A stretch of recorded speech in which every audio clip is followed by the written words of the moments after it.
Vale, bueno, pues bienvenidos, bienvenidas, bienvenidos todos al taller online sobre el nuevo reglamento de extranjería. Este taller ha surgido un poco justamente por la necesidad detectada en la población migrante de los últimos cambios, sobre todo cómo ha ido ocurriendo, que ha afectado a personas que están solicitando asilo y demás, y que encima pues ha habido un poco como que descoordinación por parte de ministerial, ¿no? O sea, que al final han subido cosas a última hora, en último momento y continúan haciéndolo, ¿no? Entonces, lo vimos esencial para no solo las personas migrantes, sino también para las y les trabajadores de ONGs, de personal sociosanitario y demás, que trabajamos con esta población, ¿no? Entonces, qué menos que la doctora en Derechos Humanos, Paulina Ramírez, doctora reciente, de hace un mesecito, creo. Y Bueno, entonces, pues para nosotros es un placer tenerla aquí porque es parte de nuestro grupo de trabajo y que nada, yo no tengo que decir mucho más, estaré pendiente. Los turnos de preguntas creo que es mejor dejarlo al final de la presentación, así que sí, ir apuntándolo y demás y ya ahí pues cortaremos la grabación y podremos entre todos pues responder esas preguntas que nos vayan surgiendo. Y nada, no digo mucho más. vale, pues muy bien, gracias Flay y a mi ONG por darme la oportunidad de comentar estos temas que a mí me interesan mucho y que espero que a vosotros también os sean de utilidad. Bueno, Flay acaba de comentar que el nuevo reglamento de extranjería está siendo objeto de muchos cambios y modificaciones desde su entrada en vigor, incluso unas semanas antes de que eso fuese así. Entonces, os recuerdo simplemente que tratéis esta información con precaución, ¿vale? Porque puede cambiar alguna de las cuestiones que yo os voy a comentar en la sesión de hoy, puede cambiar en las semanas siguientes o en los meses siguientes bueno, por diversas cuestiones, ¿no? Entre ellas por algún problema de mala redacción del propio reglamento, ¿vale? Entonces, nada, os lo recuerdo para que toméis esta información como orientativa y, bueno, en este caso está actualizada hasta el día de ayer, ¿vale? Sin perjuicio de que cualquier duda que tengáis al respecto, pues tenéis todas nuestras redes y nuestra información de contacto. Bueno, El día de ayer es 24 de junio de 2025 para la grabación, como se subirá, para que la gente lo tenga en cuenta. vale. Bueno, como sé que algunos de los que estáis aquí presentes quizás no estáis muy familiarizados con el tema del derecho de extranjería y de lo que yo os voy a hablar en esta sesión, pues simplemente como introducción me gustaría recordaros que los derechos de los extranjeros están reconocidos en una ley orgánica, ¿vale? Que es la Ley 4/2000. Y lo que se ha reformado no es esa ley, sino que es el reglamento que desarrolla esa ley, ¿vale? Que esto es una duda frecuente que a veces hay entre los profesionales que atienden a personas migrantes. Antes del 20 de mayo, como algunos sabréis, lo que estaba vigente era el reglamento 557/2011, pero desde el 20 de mayo y hasta ahora, ¿no? Y para los años que siguen, lo que va a estar en vigor es el reglamento 1155/2024, que en esta presentación yo lo voy a llamar como nuevo reglamento, ¿vale? O NR si lo veis en las diapositivas de esta manera. Este reglamento, como ya sabéis, entró en vigor el día 20 de mayo, es decir, hace escaso un mes que tiene vigencia esta nueva norma y el objetivo, o así es lo que se establece en la exposición de motivos de la norma, es modernizar el reglamento de extranjería que ya había y responder a nuevas realidades sociales, económicas y educativas de las personas migrantes en España. El nombre formal del nuevo reglamento es el que veis en la parte derecha de la diapositiva, ¿vale? Se llama Real Decreto 1155/2024 de 19 de noviembre, por el que se aprueba el reglamento de la Ley Orgánica 4/2000 de 11 de enero sobre derechos y libertades de los extranjeros en España y su integración social. Bueno, como veis, por ese motivo yo simplemente os voy a decir que le voy a llamar nuevo reglamento, ¿no? Para no estar nombrando este título todo el rato, ¿vale? Nuevo reglamento o Real Decreto 1155. Bueno, este nuevo Real Decreto, que no sé si habéis tenido la posibilidad de verlo, de leerlo, de hojearlo un poco, os habréis dado cuenta que es muy largo, tiene más de 200 artículos. El anterior también era un texto muy largo y claro, en esta presentación pues es imposible que yo pueda abordar todos los aspectos. Así que basándonos en el último taller que hicimos, muy parecido a este, hace un mes en la sede de nuestra ONG, en GTT, allí surgieron muchas preguntas de los asistentes. Esta situación pues nos hizo darle un poco la vuelta a esta nueva presentación del taller online de hoy y lo que yo voy a hacer es centrarme en contestar algunas de las dudas más preguntadas de ese día y de las que nos han ido haciendo nuestros usuarios a lo largo de este mes de entrada en vigor del nuevo reglamento. Y lo primero que voy a hacer es contaros algunas advertencias que hace la norma con respecto al periodo de transición, ¿vale? Entre el viejo reglamento y el nuevo reglamento, ¿vale? Esto es importante que lo sepáis, como profesionales también que atendéis a personas migrantes, porque son dudas que suelen surgir cuando se cambian las normas, ¿vale? Es normal que una persona se pregunte qué va a pasar con mi permiso, si sigue vigente o si no, ¿vale? Entonces, lo que hace el nuevo reglamento es publicar, pues, en primer lugar, una parte que en los textos normativos se llama disposiciones transitorias, ¿vale? Con ese nombre, pues se conocen a ciertas normas, ¿no? Que advierten de qué hay que hacer en el periodo transitorio entre que deja de estar en vigor una norma y vuelve a entrar en vigor una norma nueva, ¿vale? En este caso, yo os voy a contar las 5 advertencias que hace el nuevo reglamento, ¿vale? Y la primera de ellas es que establece que las autorizaciones y tarjetas van a seguir siendo válidas, ¿vale? Eso es lo que dice el nuevo reglamento. Dice que todas las autorizaciones y tarjetas vigentes a la entrada en vigor del nuevo reglamento siguen teniendo validez, ¿vale? O sea, si esto era una pregunta de vuestros usuarios, de si su tarjeta o su permiso de estancia o de residencia sigue siendo vigente, sí, ¿vale? A pesar de que haya entrado en vigor una nueva norma. Eso por una parte. En segundo lugar, el nuevo reglamento también dice que todas las solicitudes realizadas antes de la entrada en vigor del nuevo reglamento se van a tramitar conforme a la normativa anterior, ¿vale? Es decir, al viejo reglamento, salvo que la persona interesada solicite que se le aplique el nuevo reglamento y obviamente cumpla los requisitos para ello, ¿vale? En este caso hablamos de solicitudes, no de autorizaciones ni tarjetas, ¿vale? Solamente la solicitud para obtener alguna de ellas, ¿vale? Así que lo reitero, siguen estando en vigor esas solicitudes y se van a tramitar conforme a la normativa anterior, salvo que la persona, en este caso, de forma particular, pues indique, ¿no? En este caso, en la comisaría de policía donde le corresponde realizar el trámite, que quiere que su procedimiento se le aplique el nuevo reglamento y cumpla los requisitos para ello. En tercer lugar, la tercera advertencia que nos indica el nuevo reglamento es la que veis aquí en la parte izquierda, y es que dice que las personas que sean familiares de españoles y que tengan alguna autorización de residencia temporal por arraigo familiar, ¿vale? O por residencia como familiar de un ciudadano de la Unión Europea, siguen estando vigentes también, ¿vale?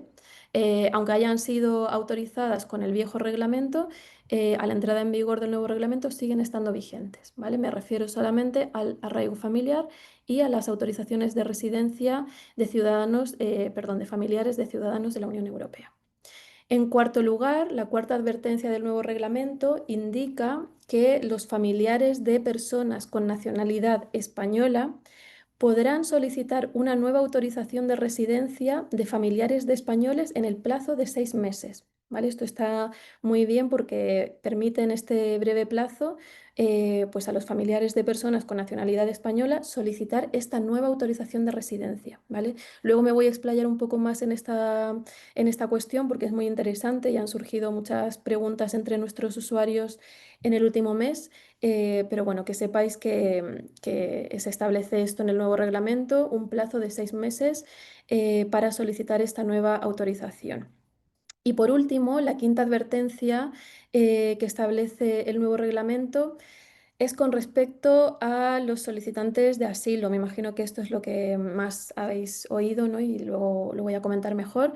Pero en la disposición transitoria quinta del nuevo reglamento se establece que algunas personas, ¿vale? Aquellas que tengan una resolución denegatoria del asilo, ¿vale? Y además lleven más de 6 meses en situación irregular en España, van a poder solicitar una autorización de residencia por arraigo, ¿vale? Y esto se va a poder hacer desde, bueno, pues desde el mismo día de la entrada en vigor de la norma, desde el 20 de mayo de este año hasta el 20 de mayo del año 2026, ¿vale? Luego vamos a explayarnos un poco en esta cuestión porque, bueno, pues nos hemos dado cuenta que es la más polémica. En cuanto a las novedades del nuevo reglamento, perdonad. En cuanto a las novedades, bueno, pues hay muchas y yo en esta presentación no voy a poder abordarlas todas, pero sí que me gustaría señalaros que hay novedades en muchos aspectos, en el tema de visados, ¿vale? En la cuestión de residencias temporales, hay nuevas autorizaciones de residencia, hay nuevas disposiciones también en cuanto a los menores extranjeros, en cuanto a los estudiantes, ¿vale? Y a los permisos que pueden obtener para estudiar en España. También hay novedades en cuanto a la residencia temporal por arraigos. Y por último, también en cuanto a la residencia de larga duración. Son muchas cuestiones, yo lo sé, somos conscientes de ello. Entonces, en esta presentación, pues voy a abordar las situaciones que creemos que pueden ser más útiles para vosotros, en vuestro caso. Este nuevo reglamento, ¿a quién afecta? Pues lógicamente afecta a todas las personas extranjeras en España o que quieran venir a España, ¿vale? En nuestro caso particular, en nuestra ONG, para el colectivo al cual nos dirigimos, nos hemos dado cuenta que de todo el grupo de personas extranjeras, pues es el que más se ve afectado, es el de los solicitantes de asilo, pero también se ven afectadas las personas en situación irregular y los estudiantes. No sé si es el caso que veis en vuestras ONGs. Si no fuera así, pues lo podemos comentar luego en el turno de preguntas. Yo me voy a centrar en primer lugar en hablaros de los solicitantes de asilo, ¿vale? Porque ese es el grueso de las preguntas que hemos recibido en la ONG. En este caso, en los solicitantes de asilo podemos observar algunas ventajas, ¿vale? En el nuevo reglamento. En primer lugar, en la disposición transitoria quinta. Esta disposición es muy polémica, pero tanto en sentido positivo como en sentido negativo, ¿vale? Cuando yo hablo de ventajas es porque se establece, como os decía, ese periodo transitorio, ¿vale? Para poder pasar de la situación irregular a la situación regular mediante una solicitud de residencia por arraigo, ¿vale? Quien cumpla los requisitos, ¿no? Quien tenga una resolución denegatoria del asilo y que además tenga más de 6 meses de situación irregular en España, va a poder acceder a esta tipología de arraigo de forma pues bastante expedita, ¿vale? Entonces, en ese sentido, sí que nos parece una ventaja la disposición transitoria quinta, ¿vale? Y luego, pues lo que ello conlleva, ¿no? Obtener ese tipo de autorización supone que estas personas puedan trabajar, puedan acceder a la asistencia sanitaria, a los derechos de educación, a servicios sociales, etcétera, ¿vale? Y luego hay una cuestión muy importante que también nos han preguntado en este último mes, bueno, en estos últimos 2 meses, usuarios nuestros, y es el hecho de que el nuevo reglamento establece claramente la posibilidad de trabajar de las personas solicitantes de protección internacional, ¿vale? En el reglamento anterior esto no estaba tan claro como en este nuevo reglamento, ¿vale? Y aquí en esta diapositiva podéis ver que se establece claramente que los solicitantes de protección internacional o solicitantes de asilo, ¿no? Como todos les solemos llamar, van a estar autorizados para trabajar en España una vez transcurridos 6 meses desde la fecha de solicitud, ¿vale? Esto quiere decir que el día que les den la hoja blanca, lo que nosotros solemos llamar hoja blanca, que es la hoja de resguardo, ¿vale? La de la foto y la que pone el NIE de la persona, a partir de ese día, contando 6 meses después, la persona va a poder trabajar de forma legal, ¿vale? Esto lo establece ya así en la propia hoja blanca, pero además el reglamento ha querido dejarlo muy claro para que no hayan dudas en ese aspecto, ¿vale? Y también dice que la autorización para trabajar se va a acreditar mediante la inscripción autoriza a trabajar en el documento de solicitante de protección internacional, ¿vale? Esto no solamente va a estar así en la hoja blanca, que es la de la foto, como os digo, sino también en las tarjetas rojas que obtengan después en las sucesivas renovaciones del documento de acreditación de solicitante de asilo, ¿vale? En cuanto a los aspectos más negativos del nuevo reglamento para con los solicitantes de asilo, bueno, pues como os digo, esta es una de las partes más polémicas, ¿no? Porque el reglamento es claro en esto. Dice que si se deniega el asilo a una persona, el tiempo de espera no computa para solicitar una autorización de residencia por arraigo, ¿vale? Esto luego lo vamos a ver de forma más detenida, pero bueno, pues ya lo adelantamos, ¿vale? Esto significa pues que las personas que hayan solicitado el asilo y no puedan acogerse al procedimiento de residencia por arraigo, pues van a quedarse en situación irregular, ¿vale? Que es lo que está pasando en algunos casos. En cuanto a las residencias temporales, hay muchas y podríamos hablar aquí en esta presentación pues, de toda la tipología de autorizaciones de residencia temporal, los requisitos, las nuevas autorizaciones de residencia. Eso haría esta presentación muy larga, entonces yo he puesto en esta diapositiva un resumen con las novedades que consideramos más llamativas, ¿vale? Empezando en primer lugar porque se crea una nueva categoría, que es la autorización de residencia temporal para familiares de españoles, ¿vale? Esta autorización de residencia no existía, ¿vale? Entonces, esto creo que puede ser interesante para algunos de vuestros usuarios o usuarias que tengan familiares de españoles y quizás puedan regularizarse por esa vía, ¿vale? Esto es importante tenerlo en cuenta. Luego, en cuanto a la residencia temporal no lucrativa, ¿vale? Que nosotros, por lo menos en nuestra ONG, en GTT, recibimos de vez en cuando a usuarios con este tipo de residencia. Bueno, en el nuevo reglamento se establece que quien solicite esta autorización de residencia, la primera tarjeta va a ser de un año, ¿vale? Y podrá prorrogarse por dos y luego por otros 2 años, ¿vale? Eso está muy bien. Y en este caso también la normativa aclara los medios económicos, ¿vale? Luego, si queréis, lo podemos ver de forma más detenida. En cuanto a la residencia temporal por reagrupación familiar, que es otro tipo de autorización de residencia que también solemos ver de vez en cuando en nuestra ONG, en este caso lo interesante es que se aclara el concepto de vivir a cargo, ¿vale? Imagino que en algún caso, si alguno de vosotros ha ayudado a tramitar esta autorización de residencia, pues os habéis encontrado con el tema de justificar si la persona migrante vive a cargo de otra, ¿no? ¿Y cómo se justifica eso y a qué se refiere? Bueno, en este caso, el nuevo reglamento también ha aclarado este concepto, ¿vale? Ha ampliado el concepto de vivir a cargo, pero también ha especificado las circunstancias por las cuales una persona puede acreditar que vive a cargo de otra, ¿vale? Fundamentalmente se trata de acreditar la dependencia económica de otra persona, ¿vale? O la dependencia física también, ¿vale? En este caso, la normativa establece varios supuestos que también, si queréis, más adelante podemos entrar a valorar algunos de ellos.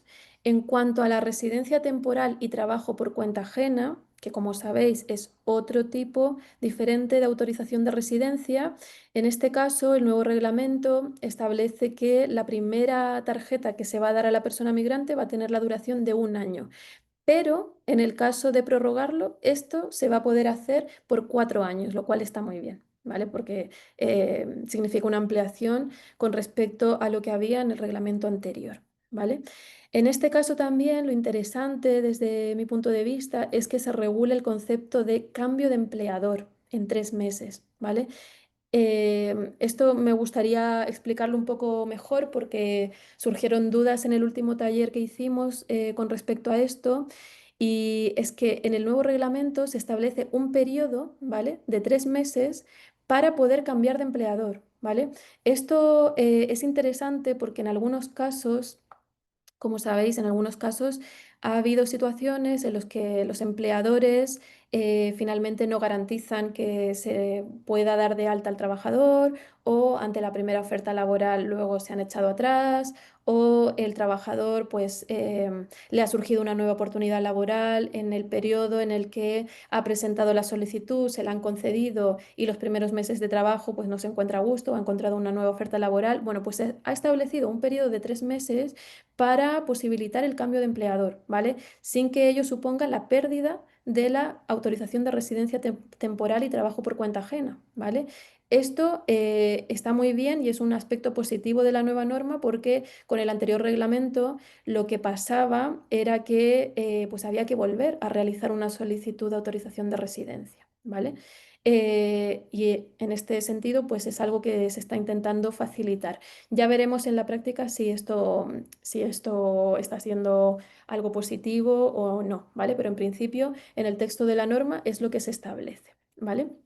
Luego también se amplían las razones por las que se puede renovar la autorización, ¿vale? Esto también está muy bien porque con el reglamento anterior, pues las razones eran muy restrictivas, ¿vale? Y con este nuevo reglamento, pues se intenta ampliar un poco la posibilidad de renovación de estas autorizaciones. Y también un aspecto positivo que yo destaco en este sentido es que se puede trabajar paralelamente tanto por cuenta propia como por cuenta ajena, ¿vale? Teniendo esta autorización de residencia. Eso sí, siempre y cuando la actividad principal sea la por cuenta ajena, ¿vale? Que es el motivo por el cual se ha solicitado este tipo de autorización de residencia. En cuanto a la residencia temporal y trabajo por cuenta propia, que es otra de las tipologías de autorización de residencia temporal, en este caso, para quien la solicite, se le va a dar una tarjeta de 1 año de duración, pero que se va a poder prorrogar por otros 4 años, que también está muy bien, la verdad, en cuanto a la duración. Y lo mismo ocurre en el caso de la residencia temporal con excepción de autorización de trabajo, ¿vale? Esta es una de las menos conocidas, por lo que tenemos entendido en nuestra ONG. Hemos tenido algún caso, es verdad que no es de las más populares, pero bueno, pues es interesante saber que hay algunos supuestos en los cuales en determinados puestos de trabajo es esta autorización la que se tiene que pedir, ¿vale?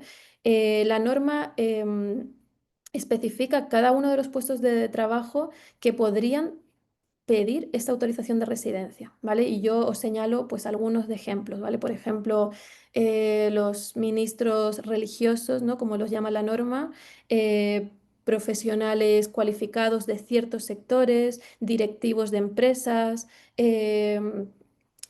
ciertos puestos de trabajo muy técnicos, ¿vale? La norma lo señala cada uno de ellos. Si tenéis interés, luego lo podemos ver, ¿vale? Pero para que sepáis que existe este tipo de autorización de residencia que se puede solicitar tanto desde fuera de España como desde dentro de España, ¿vale? Y estando también en cualquier situación administrativa. Yo lo señalo para que lo conozcáis también, ¿vale? Y luego la última autorización de residencia que creo que es interesante mencionar y que luego si queréis volvemos sobre ello, es la nueva autorización de residencia temporal de familiar de ciudadano con nacionalidad española, ¿vale? Esta es una de las grandes novedades del nuevo reglamento. ¿Y por qué? Porque ya no hay que tramitar la residencia como familiar de ciudadano de la Unión Europea, que era lo que había que hacer hasta ahora, ¿no? Cuando queríamos pedir una tarjeta de residencia por tener un familiar español o por tener un familiar ciudadano de la Unión Europea, ¿vale? Ahora, con el nuevo reglamento, si nuestro familiar es español o española, es esta la autorización que tenemos que pedir, ¿vale? Ni el arraigo familiar ni la autorización de residencia como familiar de ciudadanos de la Unión Europea, sino esta, la autorización de residencia de familiar de ciudadano con nacionalidad española, ¿vale? Lo aclaro porque en el último taller también hubieron muchas dudas con respecto a esto. Es verdad que en el año 2022 se creó la nueva figura del arraigo, que era el arraigo familiar, ¿vale? Pero este arraigo, este tipo de arraigo no regulaba qué ocurría si se rompía el vínculo, ¿no? O sea, si yo me caso, por ejemplo, con una persona española, siendo yo migrante, no aclaraba bien, ¿no? En qué situación se quedaba la persona migrante si pues había un divorcio, una separación eh, o similar, ¿no? Y en muchos casos, pues las personas pensaban que perdían la posibilidad de estar de forma regular en España. Bueno, pues esto queda aclarado en el nuevo reglamento y también pues se establece un estatuto propio para el familiar de ciudadano español, ¿vale? Esto es muy interesante para, pues eso, para aquellas personas que tengan familiares con nacionalidad española. Es un procedimiento además muy rápido, por lo que estamos viendo en la práctica. Así que tenerlo en cuenta para algunos de vuestros usuarios o usuarias que tengan familiares españoles, como os digo, ¿vale? Ahora, lo que creo que es interesante hablar es de los arraigos, ¿vale? Esto ha sido muy preguntado en nuestra ONG por nuestros usuarios, así que me voy a centrar también en contaros un poco qué trae la nueva norma con respecto a esto, ¿vale? Los arraigos, aunque todos los conocemos como arraigos, ¿no? Son autorizaciones de residencia, ¿vale? Se llaman formalmente autorizaciones de residencia por circunstancias excepcionales de arraigo, ¿vale? Otra cosa es que todos lo califiquemos como arraigo, ¿no? Para abreviar, pero que sepáis que es una tipología de autorización de residencia temporal, ¿vale? En cuanto a lo que establece la nueva norma, el nuevo reglamento, lo que hace es definir lo que es arraigo, ¿vale? En primer lugar. Y en este caso nos dice la norma que las personas que se encuentran en España y que tienen vínculos en el lugar en el que residen, y que este puede ser económico, social, laboral, familiar o formativo, pueden solicitar una autorización de residencia por arraigo, ¿vale? Por cualquiera de estos motivos. La norma nueva lo que hace es establecer 5 nuevos tipos de arraigo, ¿vale? A diferencia del anterior, pues en este caso se añade un arraigo más, ¿vale? Que es el arraigo de segunda oportunidad, como veis aquí. Los vamos a ver uno por uno porque sé que eh, sobre esta cuestión hay varias dudas, así que creo que es interesante que los veamos de forma más detenida. El arraigo de segunda oportunidad, así como el sociolaboral, el social y el socioformativo, son autorizaciones de residencia que se conceden por un año, ¿vale? Pero todos ellos tienen posibilidad de ser prorrogados. Esto es importante conocerlo. No así el arraigo familiar, ¿vale? Que de los 5 tipos de arraigo es el único que tiene una duración mayor y es de 5 años inmediatamente desde la concesión de su solicitud. En cuanto al arraigo familiar, a diferencia de los otros, pues no está pensado para todas las personas, sino solamente para aquellas que sean progenitores, ¿vale? Padres de menores de nacionalidad de la Unión Europea, ¿vale? Y los progenitores de menores españoles, en este caso, no van por esta vía, sino por la que yo os he comentado hace un rato, ¿vale? Por la residencia de familiares de ciudadanos españoles, ¿vale? En esto puede haber un poco de confusión, así que si tenéis alguna duda, comentádmelo sin problema, ¿vale? Lo que hay que saber es que una cosa es el arraigo familiar, ¿vale? Y otra cosa es la residencia de familiares de ciudadanos españoles, ¿vale? No son las dos lo mismo, ¿vale?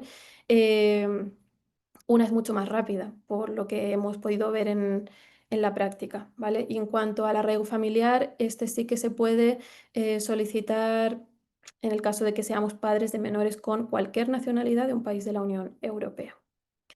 En cuanto a los requisitos que se tienen que cumplir para solicitar cualquiera de ellos, ¿vale? Los requisitos son comunes, entonces los he puesto en una diapositiva para que los veamos conjuntamente, ¿vale? Para todos los tipos de arraigo.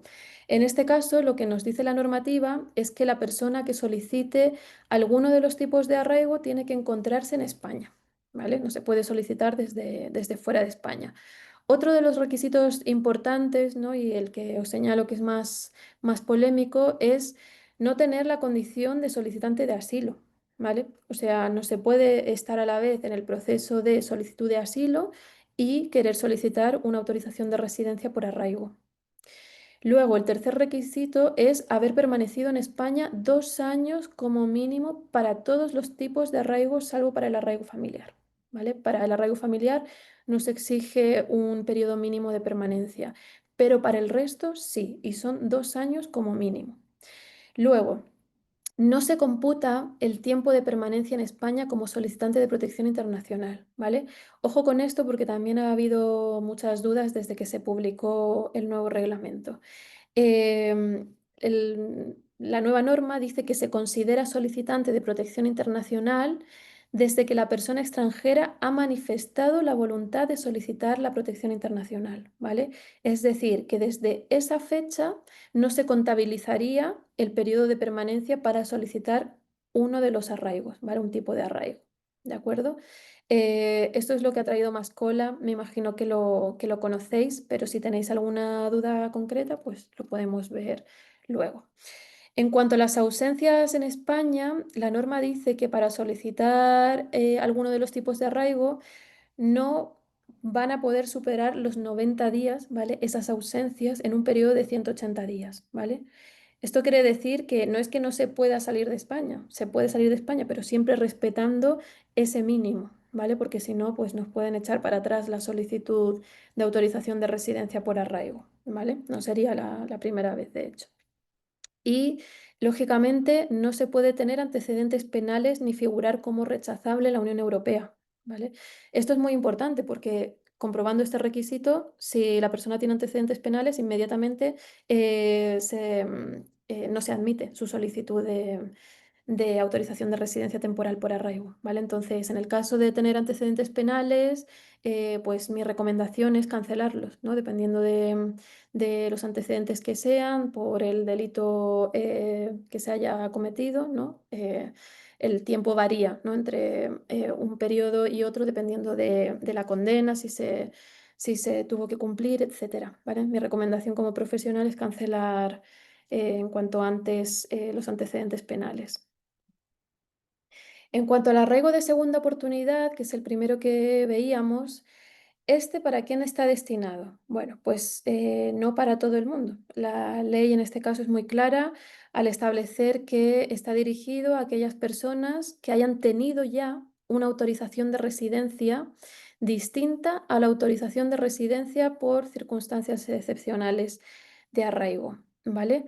Em, Hay algunas dudas con respecto a esto y es que hay personas que antes, ¿no? O sea, en otro periodo en el que estuvieron en España, disfrutaron de una autorización de residencia, ¿vale? Y por el motivo que sea, no pudieron renovarla o prorrogarla, ¿vale? Para esos casos está pensado este tipo de arraigo, ¿vale? Por eso se llama de segunda oportunidad, pues para favorecer a esas personas que en su momento estuvieron de forma regular en España mediante una autorización de residencia y que no pudieron renovarla, ¿vale? Esto es lo que habría que justificar para poder solicitar el arraigo de segunda oportunidad.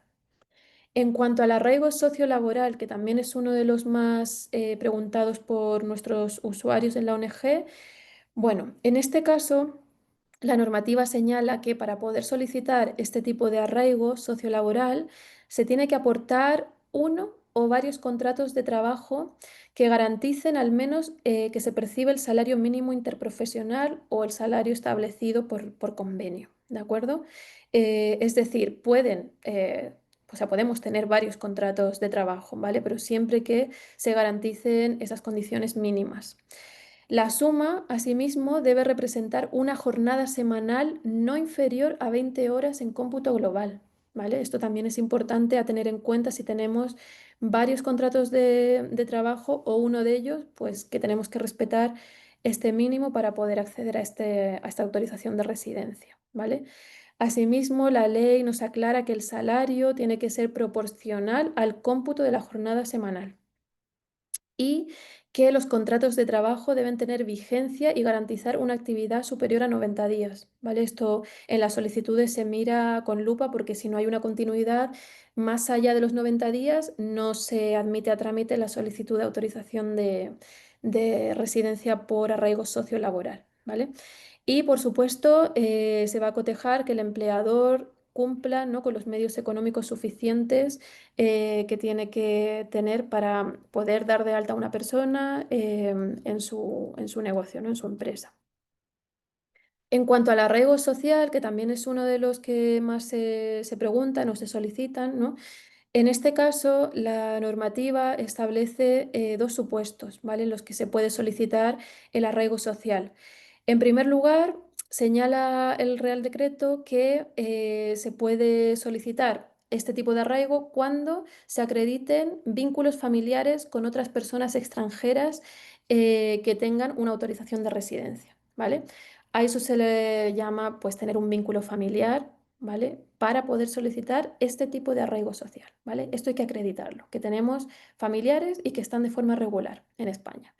Pero luego también hay una modalidad que es sin vínculos familiares, ¿no?, como yo lo he llamado, y en este caso la normativa dice que, claro, como no podemos acreditar un vínculo familiar, pues hay que acreditar otro vínculo, ¿no?, otro supuesto. Y en este caso dice que se tiene que aportar un informe de esfuerzo de integración, ¿vale? Esto ya se venía estableciendo en el viejo reglamento, pero bueno, se mantienen, ¿no?, estas condiciones para que no sea tan limitado a la acreditación de vínculos familiares, ¿no? Esto no es posible en todos los casos, ¿no? Entonces se establece este supuesto para aquellas personas, pues, que no tengan familiares, ¿no? Pero sí tienen que aportar un informe de esfuerzo de integración. Sobre este informe de esfuerzo de integración también ha habido muchas dudas, también sobre la manera de obtenerlo, los plazos, el proceso y ante quién se solicita. Así que luego, si tenéis dudas sobre esto, pues lo podemos ver también, ¿vale? Para solicitar este tipo de arraigo también se tienen que acreditar medios económicos que tienen que ser el 100% del IPREM, ¿de acuerdo? En cuanto al arraigo socioformativo, que este, en el caso de los usuarios de nuestra ONG, es el que se solicita en tercer lugar o es el que más dudas recibimos, ¿no?, pero en tercer lugar después de los otros dos anteriores. Y en este caso, la normativa indica que se tiene que estar matriculado o estar cursando alguna de las formaciones referidas en dos artículos concretos de la norma, ¿vale? Eso es lo primero que hay que cumplir, ¿vale? Estar matriculado o estar cursando algunas de las formaciones que establece la norma. Luego, si queréis, lo podemos ver. En este caso, también se señala que podrán solicitar una autorización de residencia temporal por arraigo socioformativo las personas extranjeras que se comprometan a realizar una formación promovida por el Servicio Público de Empleo en España, ¿vale? Esto es muy interesante porque en otras ocasiones nos han preguntado si tienen que ser necesariamente estudios en instituciones públicas o en instituciones oficiales, si valen los cursos del SEPE. Pues sí, sí que valen, ¿vale? En este caso, la normativa es clara al respecto y también ha habido una instrucción posterior que lo ha aclarado. En cuanto a la formación, la normativa señala que esta puede tener carácter presencial o semipresencial, pero siempre que al menos el 50% sea impartida de forma presencial, ¿vale? Es decir, no podemos hacer una formación totalmente online para poder obtener este tipo de arraigo, ¿vale? Eso no es posible. Además, es que así se va a cotejar. Tiene que ser o una formación híbrida o justificar que por lo menos el 50% de la misma se va a realizar de forma presencial. En cuanto a los casos de modificación de este tipo de arraigo antes de la entrada en vigor del nuevo reglamento, se van a poder solicitar la autorización de residencia y trabajo, ¿vale? En este caso es necesario haber concluido la formación, ¿vale? O sea, si teníamos un arraigo formativo del viejo reglamento, ¿vale? Sí vamos a poder acceder a una autorización de residencia y trabajo, pero lógicamente pues tendremos que haber cumplido la fase de formación del curso, ¿vale? Y luego nos señala la norma que quienes tengan una autorización en vigor y los estudios concluidos, ¿vale? Pero que todavía no han encontrado empleo, ¿vale? Que esta situación pues también es bastante común y siempre que estén inscritos en el INEM van a poder solicitar una prórroga, ¿vale? Una prórroga de esta autorización de residencia. Esto, aunque yo os estoy diciendo estas características generales, pues habrá que adaptarlas al caso concreto, ¿vale? Es difícil pues hacer un resumen tan genérico porque cada estudio, cada formación, pues tiene su particularidad, ¿vale? Entonces, en estos casos, pues siempre hay que estar al caso concreto de la persona. En cuanto al arraigo familiar, en este caso los supuestos están muy acotados, ¿vale? En este caso, en el Real Decreto, el nuevo reglamento establece que un primer supuesto, ¿no? Para solicitar esta tipología de autorización de residencia por arraigo familiar hay que ser padre, madre o tutor de un menor nacional de otro Estado miembro de la Unión Europea, siempre que al solicitar se acredite residir en territorio nacional, ¿vale? Y se acredite además tener a cargo al menor y convivir con éste o estar al corriente de sus obligaciones paternofiliales, ¿vale? Entonces aquí se trata solamente del supuesto de ser padre, madre o tutor de un menor y que sea nacional de un Estado miembro de la Unión Europea, ¿vale? Como veis aquí no menciona España, ¿vale? Porque para solicitar una autorización de residencia por ser padres de un menor español, nos tenemos que ir a la autorización de residencia que os he comentado, a la nueva, ¿vale? A la de familiares de ciudadanos con nacionalidad española. Este arraigo familiar ha quedado, en este caso, para las personas que sean padres de un menor que tenga la nacionalidad de un país miembro de la Unión Europea, ¿vale? Y el segundo supuesto tasado desde la norma es que van a poder solicitar este tipo de arraigo familiar a quien preste apoyo a una persona con discapacidad. ¿De acuerdo? Esta persona tiene que ser nacional de otro Estado miembro de la Unión Europea, ¿vale? Como en el primer supuesto, y que se le preste ayuda pues, para que esta persona pueda ejercer su capacidad jurídica, siempre que la persona solicitante sea su familiar o la tenga a cargo, ¿vale? O sea, que tengamos a cargo a una persona con discapacidad y convivamos con ella, ¿vale? No tiene que ser, como veis, necesariamente un familiar, pero sí justificar que tenemos a cargo a esa persona, ¿no? Que la cuidamos, ¿no? Que nos hacemos cargo de esa persona con discapacidad y que convivamos con ella, ¿vale? Estos serían los únicos dos supuestos bajo los cuales se podría solicitar el arraigo familiar en este caso. Y bueno, ahora voy a pasar a comentaros lo de la disposición transitoria quinta, que sé que seguramente me lo vais a preguntar más adelante, pero bueno, ya lo comentamos aquí porque sobre esta cuestión surgieron muchas preguntas en el anterior taller y creo que es interesante pues hacer algunas aclaraciones y sobre todo daros a conocer esta disposición transitoria, ¿vale? En este caso, he puesto las palabras textuales del reglamento, ¿vale? Para que veáis cómo es la redacción, ¿vale?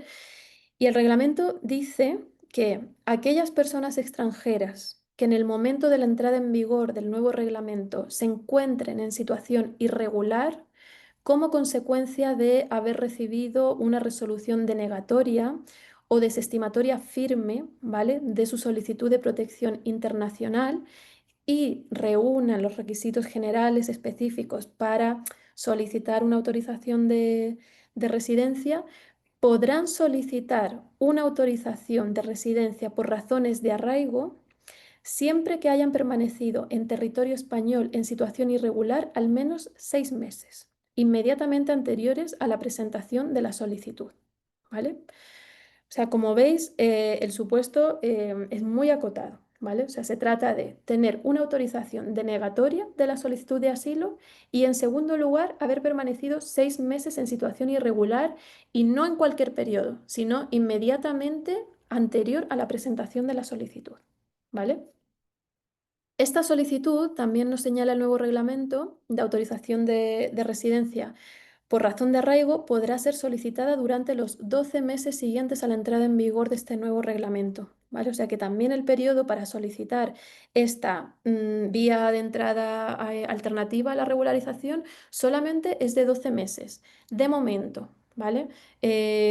Los compañeros de Derecho de Extranjería que trabajamos en este ámbito, pues ya se comenta entre nosotros que probablemente se va a establecer prórrogas sucesivas a este periodo transitorio para que personas pues puedan beneficiarse de esta posibilidad de regularización, ¿vale? Pero de momento no hay noticias al respecto, ¿vale? O sea, de momento lo que hay hasta ahora es que desde el 20 de mayo de 2025 hasta el 20 de mayo de 2026 se va a poder usar esta vía de regularización, no más allá, ¿vale?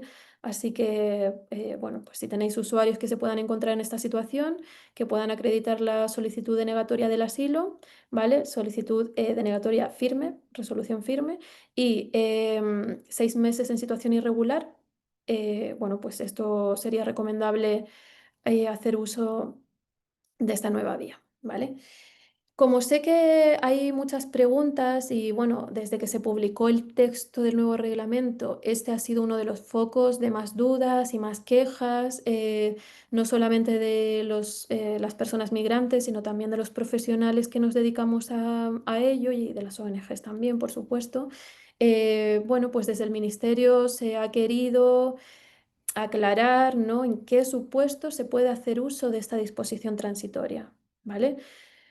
¿Por qué? Porque habían muchas dudas, había personas que estaban pensando en desistir de sus procedimientos para poder acogerse a esta vía, otras personas que estaban pensando en no solicitar el asilo para precisamente poder acogerse a esta vía.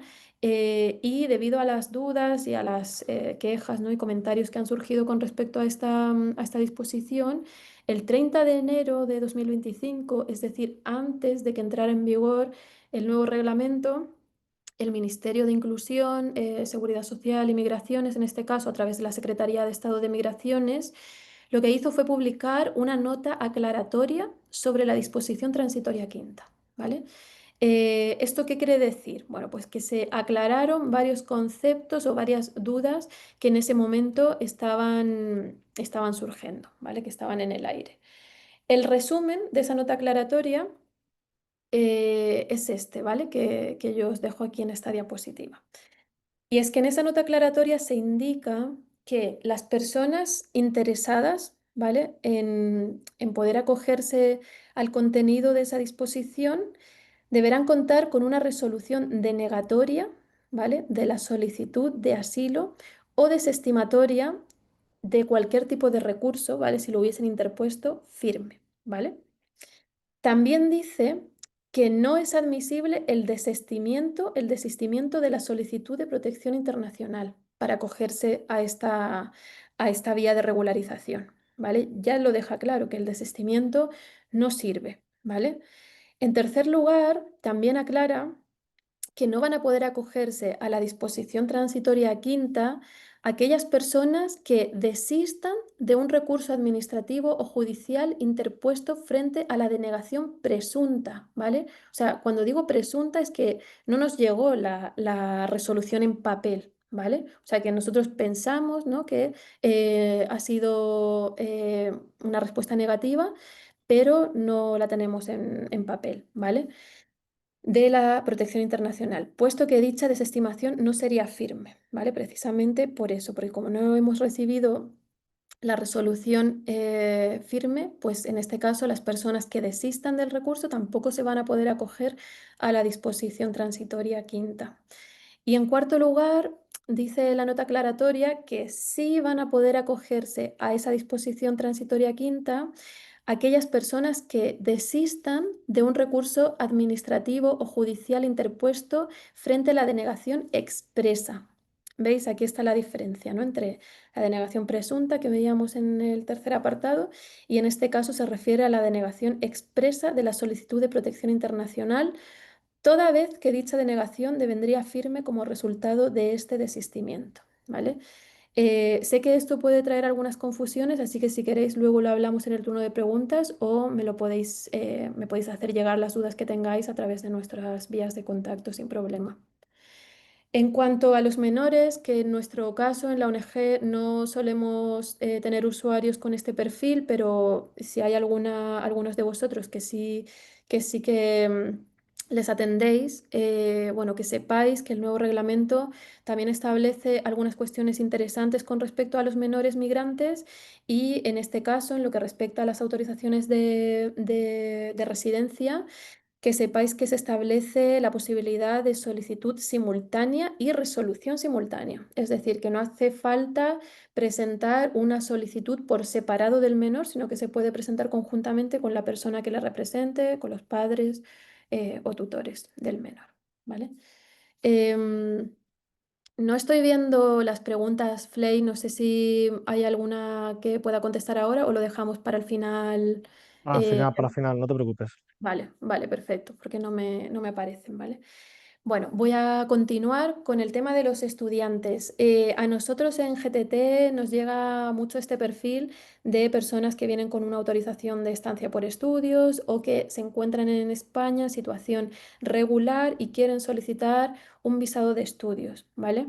En este caso, el nuevo reglamento también establece algunas disposiciones que son interesantes para el caso de los estudiantes y que creo que, bueno, pues si vosotros también recibís este tipo de perfiles en vuestra ONG, os puede ser útil esta información. El nuevo reglamento, ¿qué nos dice con respecto a los estudiantes? Bueno, varias cosas, ¿vale? En primer lugar, aclara las categorías de estudiantes, ¿vale? En este caso, el nuevo reglamento se explaya, ¿no?, en definir, pues, cuál es la tipología de estudiantes, ¿vale? Los tipos de estudios, etcétera, ¿vale? Esto hay que estar al caso concreto para saber cuál es la disposición aplicable, ¿vale? También nos dice cuándo se puede solicitar desde España y cuándo se puede solicitar un visado de estudios desde el extranjero, ¿vale? Esto también es muy interesante. Y en cuanto al caso de los familiares, el nuevo reglamento también dice algo muy interesante y es que se amplía, ¿vale? El concepto de familiar de estudiante, se amplía a la pareja estable, ¿vale? Cosa que antes no quedaba clara en el antiguo reglamento. Y se permite también que se pueda solicitar su autorización junto con los estudiantes, ¿vale? Desde España, ¿vale? Antes no era posible esto. Pero ahora sí, ¿vale? O sea, los familiares pueden solicitar una autorización de estancia por estudios como familiar de estudiantes junto con la autorización del estudiante, ¿vale? Y eso se puede hacer desde España en el caso de los estudios superiores, ¿vale? En el caso de que no se trate de estudios superiores, habrá que estar al caso concreto, ¿vale? Y analizar el caso particular del familiar de estudiante para cada situación, ¿vale? También el nuevo reglamento aclara en qué casos se puede modificar una autorización por estudios a otro tipo de autorizaciones, ¿vale? Esto es interesante para aquellas personas que, además de venir a estudiar a España, pues tengan pensado quedarse o les surja pues aquí una oportunidad laboral o no quieran regresar a sus países, pues por el motivo que sea, ¿no? Se establece pues un procedimiento para modificar de una autorización de estancia por estudios a otro tipo de autorizaciones. Esto, como os digo, habrá que estar al caso particular de la persona. Y en el caso de los estudios superiores o de los certificados profesionales, la solicitud de modificación, ¿vale?, de la estancia por estudios va a habilitar a trabajar por 40 horas. Esto es interesante también porque antes se establecía un periodo menor de posibilidad de horas trabajadas, ¿vale? Como señalo, estas cuestiones que yo os estoy comentando son orientativas, generales, hay que estar al caso concreto, ¿de acuerdo? En cuanto a las mejoras de los estudiantes, bueno, de forma resumida lo señalo aquí, ¿vale? El visado de estudios inicial se concede por un año, ¿vale? En general, ¿vale? Como os digo, como siempre, hay que estar al caso concreto, ¿no? Pero en general se establece para un año y con la posibilidad de renovación hasta 4 en algunos estudios, ¿vale? Esto es muy interesante, ¿no? Porque antes no existía esta posibilidad de renovar por tanto tiempo, ¿vale? Entonces, pues me parece pues muy útil comentarlo y no vale para todos los estudios, es para algunos estudios, ¿vale? Entonces, como señalo, como siempre, al caso concreto. En cuanto al visado de búsqueda de empleo, se ha ampliado a un año, ¿vale? En este caso también es interesante esta posibilidad de autorización de residencia para aquellas personas pues, que una vez terminados sus estudios quieran seguir estando en España y en situación regular, lógicamente, ¿vale? Esto también supone la mayor facilidad para la transición a un permiso de trabajo, ¿vale? ¿vale? Para cambiar de la estancia por estudios a un permiso de residencia, ¿vale? El cambio de estancia a residencia es clave, ¿vale? Sobre todo para aquellas personas que tengan en mente a largo plazo no solicitar la nacionalidad española, por ejemplo, porque sabéis que la estancia no da derecho a eso y la residencia sí, ¿vale? En cuanto a las personas en situación irregular, este es el perfil que nosotros más tocamos en nuestra ONG, ¿vale? No sé si es en vuestro caso también, pero creo que es interesante también abordar un poco su situación o en qué queda su situación con el nuevo reglamento. En este caso, algunas ventajas, no hay muchas, ¿no? Como os podréis imaginar, pero en el caso de las personas en situación irregular, bueno, pues establece la posibilidad de acceder a algún tipo de arraigo mediante la disposición transitoria quinta, ¿vale? La que veíamos que desfavorece a los solicitantes de asilo, bueno, en el caso de las personas en situación irregular, pues las favorece, ¿no? Siempre y cuando cumplan los requisitos, lógicamente, ¿no? En este caso, pues sería una ventaja para las personas que estén en esa situación, ¿vale? Pero también tenemos que recordar que hay una regularización extraordinaria en trámite, ¿vale? En esta presentación yo no me he explayado mucho en esto porque sabéis que está en trámite, todavía no podemos aseverar ni pues asegurar, ¿no? Que va a ser posible esa regularización. Sí que hay muchas voces que dicen, ¿no? Que va a ir para adelante precisamente por todos, pues por todos los vacíos que ha dejado el nuevo reglamento, ¿vale? Con respecto a las personas en situación irregular, la persona el asilo y que van a obtener una situación irregular sobrevenida, ¿vale? Se dice, ¿no? Desde algunos partidos políticos también, lo habéis visto, que para tapar esos huecos que ha dejado el nuevo reglamento con respecto a estas personas, ¿vale? Y no abocarlas a la irregularidad y al trabajo pues irregular y demás, pues se va a llevar adelante esta regularización extraordinaria, ¿vale? De momento, lo que se sabe es que antes de que acabe el año vamos a tener noticias sobre esta posible regularización. Y también se señala que se van a poder regularizar aquellas personas que se encuentren en situación irregular en España desde antes del 30 de marzo. ¿Vale? De momento esa es la fecha que se maneja en algunos foros, ¿vale? Es decir, cualquier persona irregular hasta el 30 de marzo de este año podría entrar en ese proceso de regularización. Hombre, se verían beneficiadas cientos de miles de personas en situación irregular en España, pero como os digo, en esta presentación pues no me toca aseguraros nada de esta información porque todavía no es firme y no se ha llevado a cabo esta regularización. Pero para que lo tengáis en mente y lo sepáis, pues me parece importante señalarlo.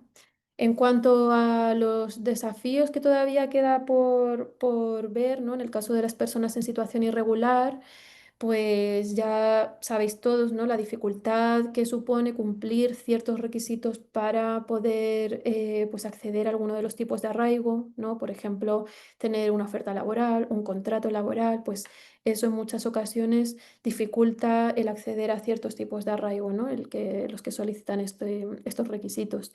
Em, también está el tema de la dificultad de poder tener el informe de integración, que eso también es un tema recurrente que pensábamos que se iba a resolver mejor en este nuevo reglamento y no ha sido así de momento, ¿vale? Y eso pues también supone un desafío para las personas en situación irregular que pretenden o quieren regularizarse. Y lo que os señalo, ¿no? La incertidumbre sobre el proceso de regularización, porque muchas de ellas, pues por lo menos a nosotros nos preguntan: ¿qué hago? ¿Solicito el asilo o me espero a una posible regularización para poder, pues eso, obtener un permiso de residencia? Bueno, pues es difícil contestar a eso y hay que atenerse al caso concreto, a las circunstancias concretas de las personas. Y en estos casos, pues si tenéis alguna duda con respecto a esto, os las podemos resolver en nuestro servicio de consultas. En cuanto a los problemas detectados del nuevo reglamento, bueno, la lista podría ser más larga, ¿vale? Yo, obviamente, como profesional en este sector, pues puedo decir que tiene muchos problemas, ¿no? sin contar los problemas de redacción que en algunos artículos está habiendo y que se están reflejando también en la aplicación del nuevo reglamento. Hay algunos que sí que os los habéis visto seguramente, ¿no? En el caso de vuestros usuarios, y es la dificultad, por ejemplo, para cumplir los requisitos económicos, ¿no? Para ciertos tipos de autorizaciones. Bueno, pues en algunos casos las exigencias son muy altas, ¿no? También ha habido problemas detectados en cuanto a las denegaciones de autorizaciones de residencia por razones de orden público, ¿vale? Por eso os señalaba antes que es importante cancelar los antecedentes penales o pues esas situaciones problemáticas que se hayan producido, ¿no? A nivel de administrativo también, con la policía, etcétera, etcétera, porque eso puede también ser un obstáculo para poder regularizarse. En cuanto a la lentitud de los procedimientos, bueno, pues esto también es un problema que se ha advertido en este mes que llevamos de entrada en vigor del reglamento, principalmente porque hasta hace muy poco todavía no se había publicado pues la norma, ¿no? Que establece las tasas a pagar por cada uno de estos procedimientos. Entonces ha habido algunas semanas pues, en las que todavía no sabíamos cómo se podían presentar estos procedimientos, ¿no? Cuánto se iba a cobrar por ellos y dónde se podía encontrar el modelo de solicitud, etcétera, ¿vale? Todas estas cuestiones pues, ha hecho que algunos procedimientos se ralenticen. Y por supuesto, el problema típico, ¿no? El de siempre, y son las desigualdades territoriales en la aplicación. ¿Por qué? Pues porque hay algunas comunidades autónomas que van más adelantadas que otras o al revés, ¿no? Que van más ralentizadas que otras en cuanto a la implementación de los nuevos procesos y esto pues genera desigualdades en las diferentes comunidades autónomas, ¿vale? En cuanto a los cambios que ha habido en estas últimas semanas, bueno, han sido varios. Yo aquí he reflejado algunos de ellos sin perjuicio de que cualquier duda que tengáis, pues ahora la podemos comentar. Pero hay que estar muy alerta de los cambios porque en estas últimas semanas se han producido varios con respecto a los nuevos procedimientos. Os voy a comentar, por ejemplo, los cambios que ha habido en la residencia temporal de familiares de personas con nacionalidad española, ¿vale?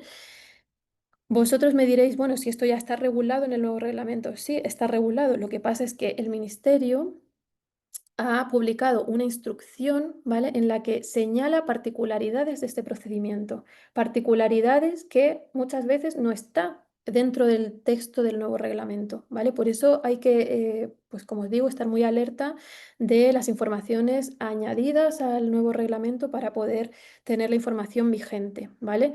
En este caso os he puesto las cuestiones de esta instrucción que considero más relevantes, ¿vale?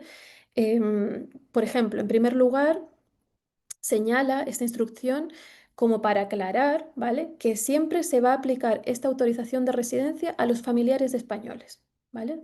Ya lo aclara, para que no hayan confusiones de que si podemos solicitar el arraigo familiar o la residencia de familiar de ciudadano de la Unión Europea. No, en esta instrucción ya se señala claramente que los familiares de españoles tienen que solicitar esta autorización, no otra, ¿vale? Y se dice que se deja la tarjeta de residencia para familiares de ciudadanos de la Unión Europea para cualquier otra persona que no sea española, ¿vale? Los familiares que tengan una residencia como familiar de ciudadano de la Unión Europea van a poder cambiar a la nueva residencia, ¿vale? Esto también lo dice la instrucción y es muy interesante de saber, ¿vale? Si tenéis algún usuario que tenga una autorización de residencia como familiar de ciudadano de la Unión Europea, ¿vale?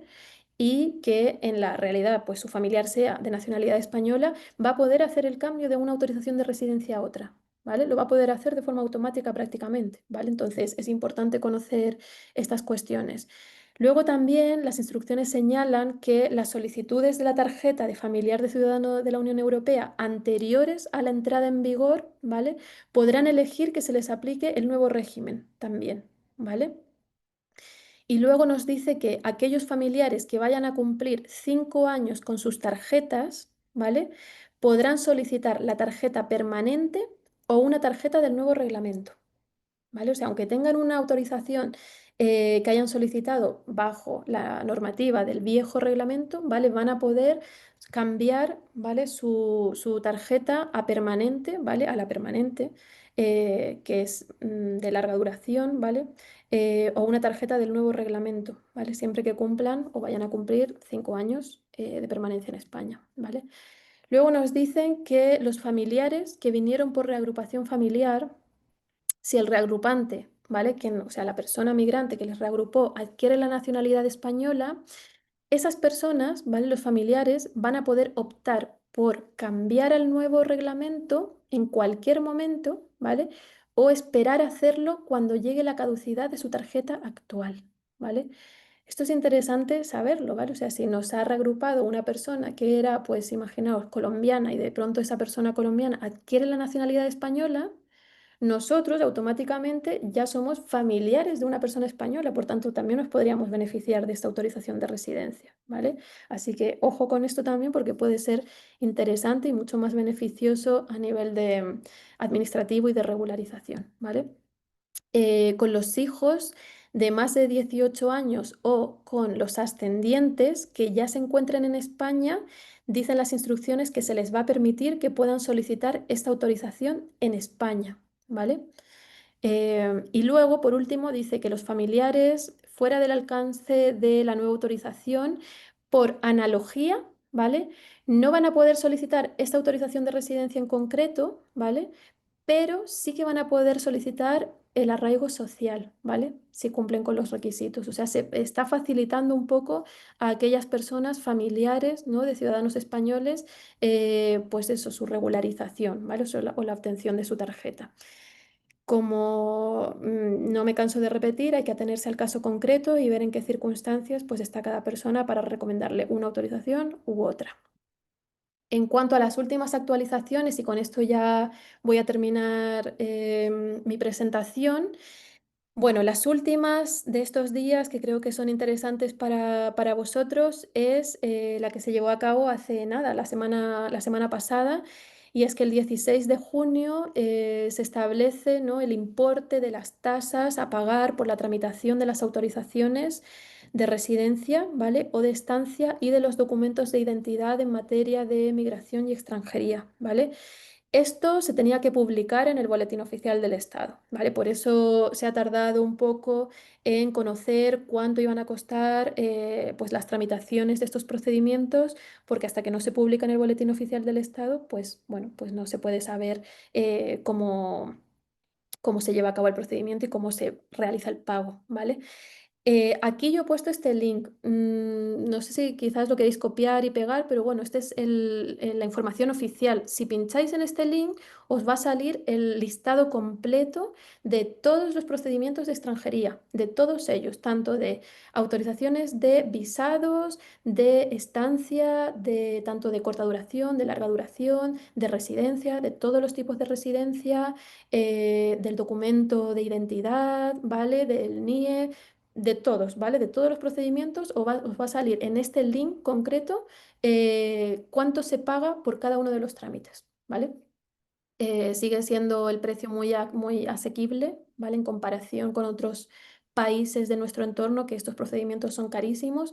En el caso de España, pues los procedimientos son baratos, ¿no? Entre comillas, para realizar todos esos procedimientos, salvo alguno que es un poco más caro, pero por el que se piden otros requisitos, ¿vale? Pero bueno, os lo señalo para que lo tengáis en cuenta y sepáis dónde buscar el precio, ¿no? La tasa a pagar por cada uno de estos procedimientos, ¿vale?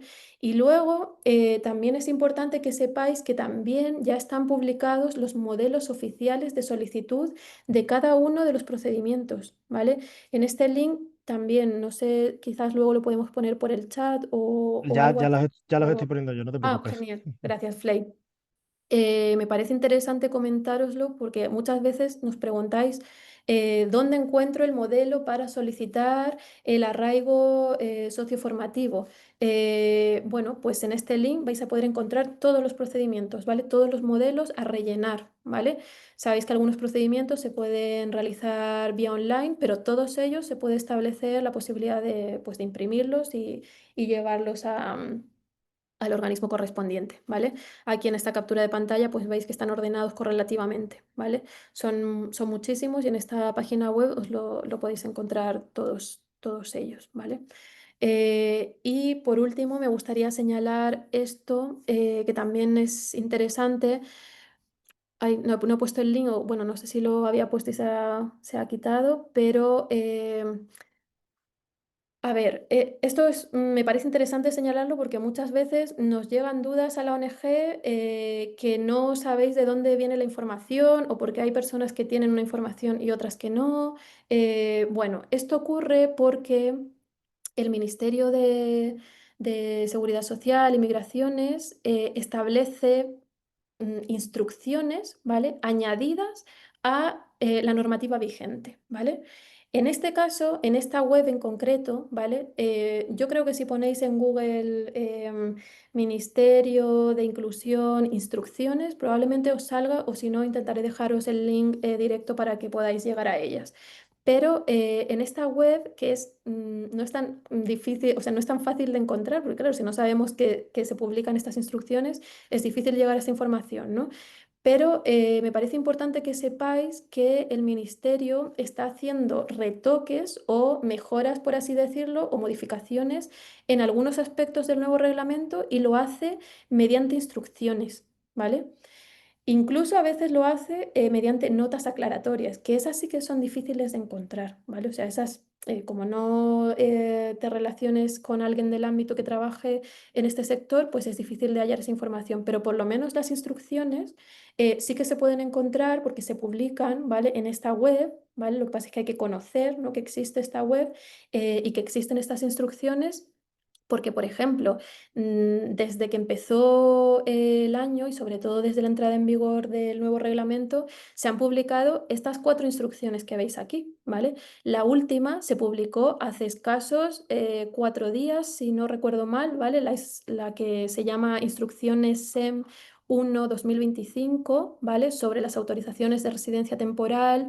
em, por circunstancias excepcionales de arraigo. No, perdón, estas son las primeras que se publicaron, ¿vale? Y las instrucciones que se acaban de publicar hace escasos, no sé si 3 o 4 días, ¿vale? Son las instrucciones SEM 3/2025 sobre las autorizaciones de estancia de larga duración por estudios, movilidad de alumnos, servicios de voluntariado o actividades formativas previstas en el reglamento de extranjería, ¿vale? Estas instrucciones se publicaron hace 4 días, entonces es normal que pues no las conozcáis y que a veces no sepáis de dónde vienen los cambios, ¿no? Y esto es muy importante para asesorar bien a nuestros usuarios y usuarias, para ayudarles en la tramitación de sus procedimientos, ¿vale?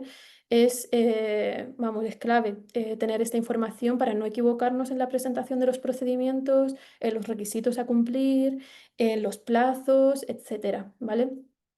Voy a intentar dejar la página web, Flay, o no sé si la puedes dejar tú Ya, o... ya la han puesto, ya la Vale. acaban de poner Ah, vale, otra. genial. Muchas gracias a quien la persona que ya la ha puesto, gracias. Genial, sí, muchas gracias porque de verdad que esto me parece muy interesante de conocer, sobre todo para estar bien informado, ¿no? En estos procedimientos que, pues eso, es muy importante conocer la documentación que se solicita, los requisitos y los plazos, ¿vale? Y bueno, por último, voy a terminar esta presentación pues preguntando que ahora qué hacemos, ¿no? ¿Qué sigue a partir de ahora? Bueno, el reglamento nuevo lleva solamente un mes en vigor, ¿vale? En este mes ya hemos podido conocer algunos de los pros y los contras, ¿vale? Es verdad que en el sector en el que nosotros trabajamos hemos visto más contras que pros, ¿vale? Sobre todo en los sectores a los que nos dedicamos nosotros, ¿no? Nuestra ONG en particular, que trabajamos con personas migrantes y dentro del colectivo de personas migrantes, pues sobre todo con personas en situación irregular, solicitantes de asilo, estudiantes, ¿vale?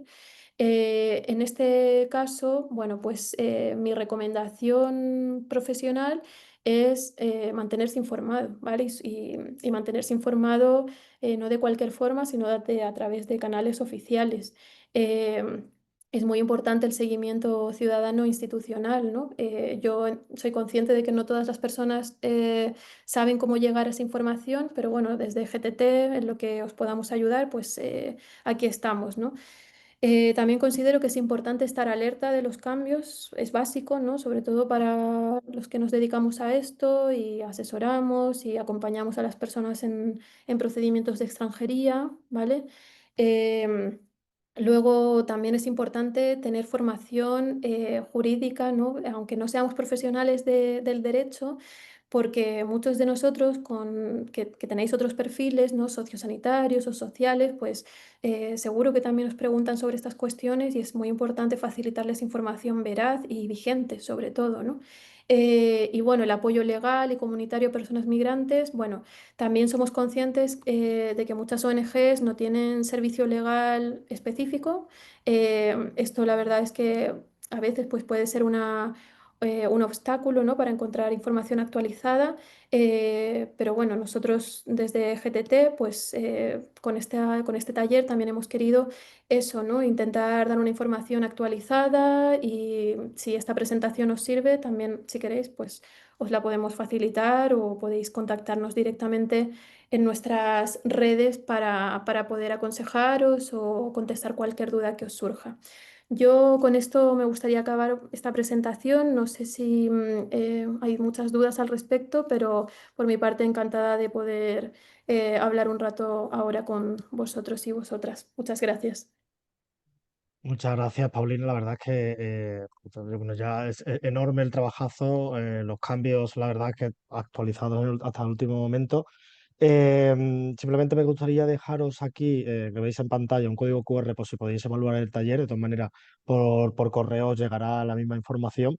Y comentaros también que ahora por el chat, mientras están las personas hablando y demás, también voy a enviaros unos cuantos materiales que también pueden seros útiles en vuestro día a día a la hora de trabajar con este colectivo.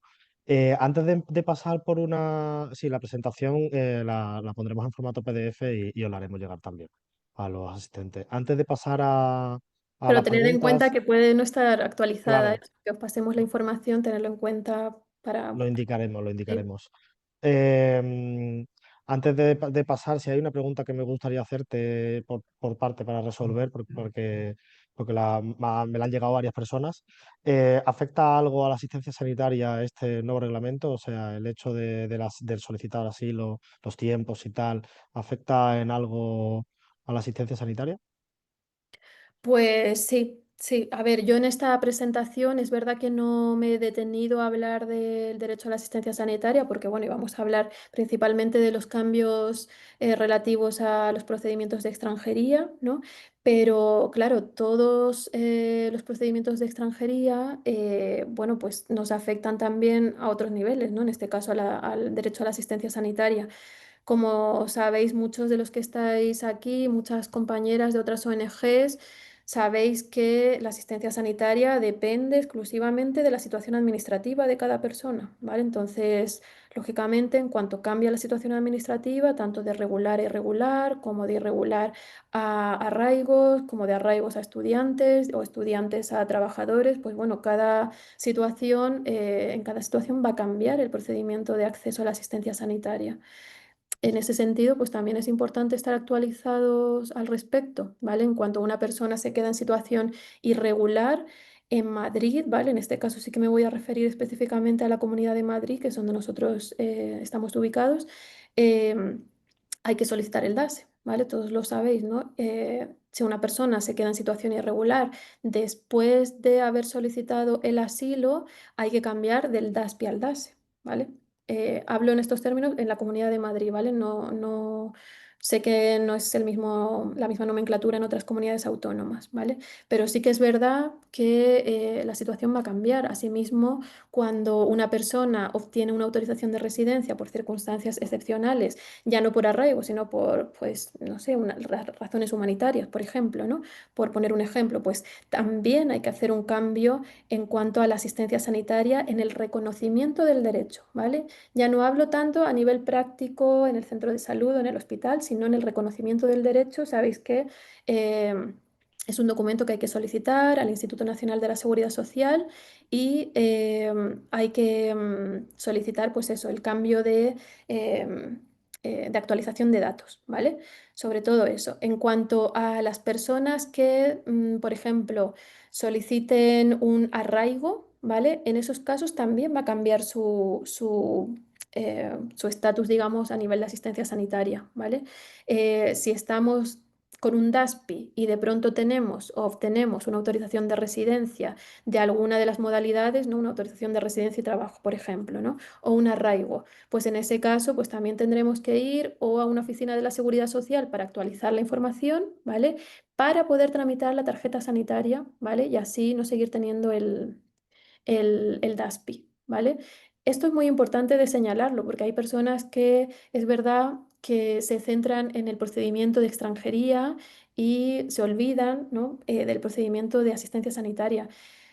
Son cuestiones muy importantes porque, por ejemplo, el DASE ya sabéis que tiene una duración de 2 años solamente, ¿vale? Y el DASPI solamente tiene la duración vigente en el documento que se acredita como solicitante de asilo. Entonces, pues bueno, hay que estar también pendientes o alertas de la caducidad de esos procedimientos.